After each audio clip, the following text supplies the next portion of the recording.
Pada tahun 2020 lalu, dunia hobi, terutama ikan hias, mengalami kenaikan pamor yang sangat tinggi. Terpaksanya orang-orang menghabiskan waktunya di rumah karena pandemi membuat mereka mencari sebuah hobi untuk mengisi waktu luang.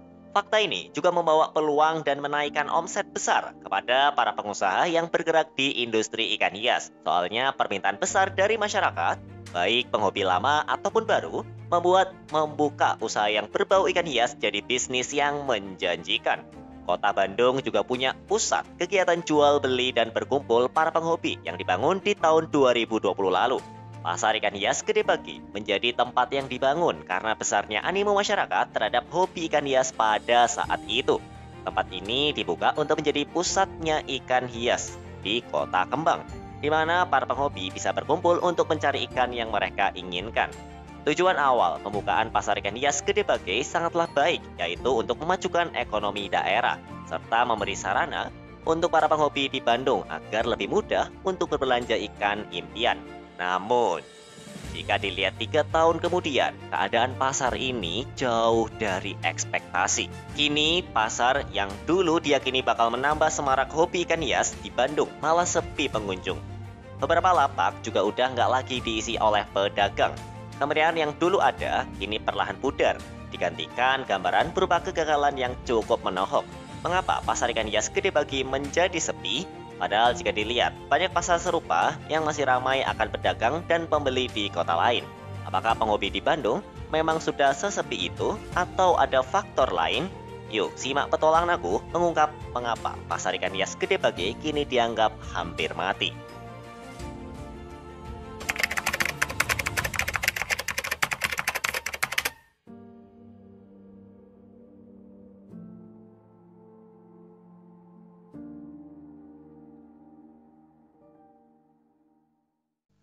Bab 1. Dulu meriah, sekarang merana. Pasar ikan hias Gede Bage dibangun lewat sebuah lika-liku yang cukup berbelit-belit. Bangunan ini diinisiasi oleh beberapa orang yang bergerak di komunitas ikan hias di Bandung. Mereka menginginkan sebuah tempat yang bisa dipakai untuk menampung kegiatan-kegiatan komunitas ikan hias yang cukup variatif. Lewat sebuah artikel dari Tribun News Jabar, salah satu koordinator komunitas yang menginisiasi dibangunnya pasar ikan hias Gede Bage, Christian Saputra, menerangkan jika awalnya visi untuk membangun pasar ikan ini cukup sulit buat dijadikan kenyataan karena harga sewanya yang sangat mahal. Namun, berkat bantuan dan dukungan dari lembaga pemerintah seperti Dinas Pangan dan Pertanian Kota Bandung serta PD Pasar Bermartabat, keinginan para penghobi ikan hias di Kota Bandung untuk mempunyai sentra ikan hias di mana mereka bisa membeli ikan dan pernak-pernik, serta membuat kontes akhirnya menjadi kenyataan. Ketika pertama dibangun, pasar ikan hias Gede Bage menunjukkan hype yang sangat besar. Banyak kontes ikan yang digelar di tempat tersebut. Malahan pasar ini juga sering dikunjungi oleh banyak artis yang ikut memeriahkan gemerlapnya sambutan yang dihasilkan oleh pembukaan pasar ikan hias ini. Warga Bandung juga senang karena mereka kini punya sebuah pusat ikan hias yang berskala besar dan cukup lengkap dalam persediaan produknya. Kamu bisa nemuin ikan hias dan segala macam pernak-perniknya di pasar ini. Kemeriahan ini juga dialami oleh salah satu pedagang di sana, Ivan, yang masih bertahan mencari rezeki di sana hingga sekarang. Ramai banget dulu mah. Ramai banget sampai banyak kontes-kontes juga. Dari kontes cupang, koi ada. Ramai pokoknya mah sampai ke bawah-bawah. Jadi dulu tuh rame lah ya, Ramai. banyak Banget. event, banyak acara, event. banyak pameran. Hampir gitu ada ya. artis juga, artis bintang tamu. Banyak bintang tamu yang datang, makanya dulu tuh rame gitu. Rame. Ya. Kini pasar ikan hias Gede Bage tak semeriah dulu. Bangunannya terlihat gak keurus, mirip kayak gedung kosong. Gak ada umbul-umbul atau spanduk meriah yang menandakan kalau ada sebuah pasar ikan hias yang besar itu. Orang yang lewat juga gak akan terlalu tertarik buat masuk jika gak ada sesuatu yang bisa menarik perhatian mereka. Ketika masuk, aku disambut sebuah pintu dengan tembok yang dilukis dengan gambar ikan. Bagian ini terlihat menarik karena merepresentasikan tempat ini dengan baik. Namun kembali lagi, bangunannya nggak keurus, jadi makin kelihatan kayak sebuah gedung kosong yang nggak berpenghuni. Ketika aku masuk, pusat ikan hias ada di lantai 2 gedung di mana aku harus menaiki tangga. Ketika sampai di pintu masuk, aku juga kaget banget karena pedagang yang masih bertahan di sana sangatlah sedikit. Ruangannya juga punya pencahayaan yang redup dan menciptakan sedikit rasa yang kurang nyaman. Walau begitu, pedagang di sana cukup all out dalam mendekorasi toko-tokonya, seolah menunjukkan walau tempat ini serasa dilupakan, namun semangat mereka buat mencari nafkah tetaplah tinggi. Bab 2. Apa yang membuat pasar ikan hias Gede Bage sepi? Industri ikan hias lokal memang secara nyata sedang mengalami penurunan dari segi hype yang memang akhirnya berdampak kepada penjualan, yang berujung kepada sepinya pembeli buat para pedagang ikan hias. Selain itu, pandemi juga memberikan cara lain bagi para penghobi untuk membeli ikan, yaitu dengan cara daring atau belanja di marketplace alias toko online. Di samping itu, banyak pula pedagang ikan hias yang menjual ikannya lewat sosial media, baik itu di Facebook atau di Instagram. Di Facebook, banyak grup berisi jual beli ikan hias yang eksis hingga sekarang. Bahkan dunia lelang ikan hias juga ramai diikuti di Facebook lewat grup macam Indonesian Predator Fish atau IPF yang selalu ada walau sering kena banned. Hal ini secara nggak langsung merubah cara belanja para penghobi lokal. Dari tadinya datang langsung ke pasar ikan dan memilih ikan yang ia mau, menjadi belanja lewat smartphone-nya dan menunggu ikan pujaan sampai sendiri di rumah lewat jasa pengiriman. Cara ini dinilai lebih praktis dan nggak memakan waktu. Terlebih para pedagang rumahan ini memasang harga ikan yang sangat murah, seharga grosir. Fenomena ini jelas menjadi ancaman besar bagi para pedagang yang menyewa toko secara harga. Mereka pasti sulit bersaing karena ada harga toko, listrik, dan pengeluaran lain yang harus mereka bebankan ke harga jual si ikan. Sedangkan pedagang ikan rumahan nggak perlu menyewa lahan, sehingga mereka bisa menjual ikan mendekati harga grosir. Hal ini juga diakui oleh Ivan ketika aku temui untuk berbincang-bincang di kios kebanggaannya. Pasti ngaruh sih kalau omset mah. Soalnya kan nggak ada yang beli. Kadang ada yang beli, kadang nggak. Cuman ya kalau pemasukan ya ada, cuman nggak sekencang sebelumnya gitu. Sebagian ada yang banyak beli di online, sebagian offline. Cuman ya mungkin sepi itu karena emang lagi sepi mungkin. Ya kalau hitungan dari omset kan kadang-kadang yang datang sedikit tapi beli banyak gitu. Kadang-kadang banyak orang tapi belinya sedikit kayak gitu. Sebenarnya online juga ngebantu, cuman sepi itu emang karena mungkin perbandingan harga-harga di online juga kan. Kalau di online tuh jualnya murah banget, hampir sama kayak harga grosir kita beli kayak gitu. Saingannya dari situ juga. Jadi orang-orang kan kadang males untuk belanja offline karena di online udah lebih murah dan ada gratis ongkir juga. Untuk tetap bertahan menghadapi perubahan zaman dan segala macam dinamika yang berdampak kepada usahanya, Ivan juga mengaku berjualan di toko online sembari tetap menganjurkan si pembeli untuk datang ke tokonya. Biasanya dulu kan jarang yang beli online tuh mereka masih giat sampai belanja sambil main-main kayak gitu. Sekarang mungkin ya nggak kayak gitu juga sih. Udah nggak kayak gitu lagi gitu. Mungkin karena zamannya makin canggih gitu. Tapi yang offline kita usahain juga lebih banyak, yaitu dari Instagram dan Facebook, agar beli offline biar tahu barang yang beneran kayak gimana tuh. Jadi nggak kayak beli kucing dalam karung. Nah, kalau offline kan kayak gitu. Membeli ikan secara daring memang membuat kamu bisa membeli ikan dengan harga yang lebih murah daripada beli langsung di toko.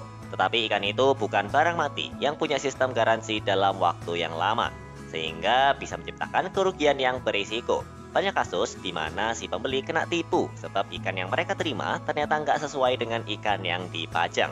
Ada juga pembeli yang ikannya mati di pengiriman, namun si penjual nggak mau mengganti. Hal ini sebenarnya bisa membuat para pembeli mempertimbangkan untuk mengeluarkan dana lebih, namun bisa melihat ikannya secara langsung dengan datang ke pusat ikan hias, seperti salah satunya Pasar Ikan Hias Gede Bage. Seperti apa yang diucapkan oleh Ivan, jangan sampai kamu beli kucing dalam karung. Bab 3. Apa yang harus dilakukan Pasar Ikan Hias Gede Bage agar kembali ramai? Pasar ikan hias agaknya banyak yang terdampak dari penurunan animo masyarakat terhadap ikan hias selama 2 tahun terakhir. Kios-kios banyak yang tutup karena pedagang kehabisan modal, sedangkan pedagang yang masih bertahan terus berusaha menguatkan kaki usahanya agar tetap berdiri. Padahal omsetnya terus menurun. Fenomena ini nggak cuma terjadi di Bandung saja. Hampir seluruh pasar ikan hias Indonesia, utamanya pulau besar seperti Jawa, mempunyai penderitaan yang sama, yaitu turunnya jumlah pembeli. Hal ini jelas kurang baik jika kamu lihat sebagai orang awam. Di Di samping itu, kayaknya nggak ada opsi baik untuk kembali meramaikan pasar ikan hias Gede Bage agar kembali sebagai fungsi awalnya, yaitu sebagai pusat kumpulnya anak-anak ikan di Bandung, serta menjadi sarana buat digelarnya kontes-kontes ikan. Karena minat untuk memelihara ikan hias bukanlah hal yang mengasyikkan lagi bagi banyak orang. Tapi jangan salah, pasar ikan hias Jatinegara di Jakarta dan pasar ikan hias Parung di Jawa Barat nggak mengalami penurunan drastis dari segi pengunjung dan penjualan. Setiap pasar ini buka, pengunjung tetap datang dalam jumlah yang lumayan besar, apalagi pasar ikan hias Jatinegara. Ketika malam minggu atau malam di mana besoknya libur, pasar ikan hias Jatinegara pasti diserbu pengunjung. Walau bukannya malam hari sampai subuh, namun para pengunjung tetap datang dan mencari ikan yang mereka incar. Salah satu faktor mengapa mereka rela subuh-subuh belanja ikan adalah karena harganya murah. Jika kamu perhatikan, sistem usaha di pasar ikan hias Jatinegara dan Parung jelas berbeda dengan pasar ikan hias Gede Bage. Di kedua pasar tersebut, penjual membuka lapak yang kecil yang bersifat sementara. Mereka hanya berjualan ketika pasar dibuka. Pas tutup, ya mereka pulang membawa sisa dagangannya. Mereka nggak menaruh akuarium dan mendisplaynya selayaknya apa yang ada di pasar ikan hias Gede Bage.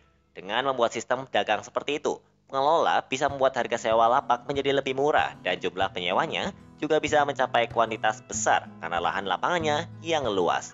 Jika salah satu pedagang menyewa lapak dengan harga 30 sampai 50 ribu sehari, pengelola bisa mendapatkan sekitar 900 sampai 1,5 juta rupiah dari satu pelapak. Jika pelapak bisa mencapai 100 orang, maka omset dari harga sewa bisa mencapai 150 juta rupiah. Wow, pengelola pasar hanya menyediakan akses listrik dan air kepada pedagang. Dengan cara ini, pedagang jadi bisa menjual ikan dengan harga yang lebih terjangkau atau masih tipis di atas para pedagang online. Walau ikan hanya ditaruh di dalam plastik, namun para pembeli lebih rela mengeluarkan uang di situ daripada ia harus membayar lebih mahal tapi ngelihat ikannya di akuarium seperti apa yang disajikan di toko ikan. Cara ini jelas lebih relevan dan bisa membantu pasar ikan hias Gede Bage kembali meriah. Mengajak para seller untuk membuka lapak non-permanen di mana mereka bisa menjual ikan dengan harga yang bersaing bisa menjadi opsi. Karena cara ini yang membuat pasar ikan hias Jatinegara dan Parung terus bertahan menghadapi banyaknya perubahan serta dinamika di dalam dunia ikan hias lokal. Lewat cara ini, penghobi tetap bisa melihat wujud ikan dengan harga yang lebih murah. Pasar ikan hias Gede Bage dengan fasilitasnya juga bisa kembali semarak jika mengadakan banyak kontes ikan. Mengingat mahalnya biaya sewa gedung, jika pasar tersebut bisa dimanfaatkan untuk mengadakan sebuah acara ikan hias dalam skala besar, maka akan banyak perhatian yang mengarah ke sana, sehingga bisa membuat pasar yang kini terlihat hampir mati ini bisa hidup kembali. Di tengah tingginya inflasi, penghobi jadi lebih mikir mau beli ikan, karena itulah mereka lebih rela membeli ikan dengan harga yang lebih murah di toko online, daripada datang langsung ke toko fisik. Walau pada akhirnya, jika ditambah dengan ongkir dan ongkos packing, harga ikan bisa sama saja dengan harga ikan di toko fisik. Sebagai pembeli, kamu lebih baik datang ke pasar ikan seperti pasar ikan hias Gede Bage, melihat sendiri ikan yang kamu incar, lalu menebusnya dengan nilai harga yang udah disepakati. Beli online memang murah, cuman resikonya besar. Pas ikan mati, artinya duit kamu juga potensi hangus. Buat pengelola dan para penggiat ikan hias di Bandung, yuk balik buat meriahkan pasar ikan hias Gede Bage. Pasar ini butuh dukungan, para penjualnya juga butuh pemasukan. Jangan sampai akhirnya bangunan dan pasar dengan potensi yang besar harus tutup karena kurangnya perhatian. Jangan pula marah-marah ketika pasar ini hanya jadi kenangan, karena pas buka kamu sama sekali nggak mau datang dan memperlihatkan eksistensinya.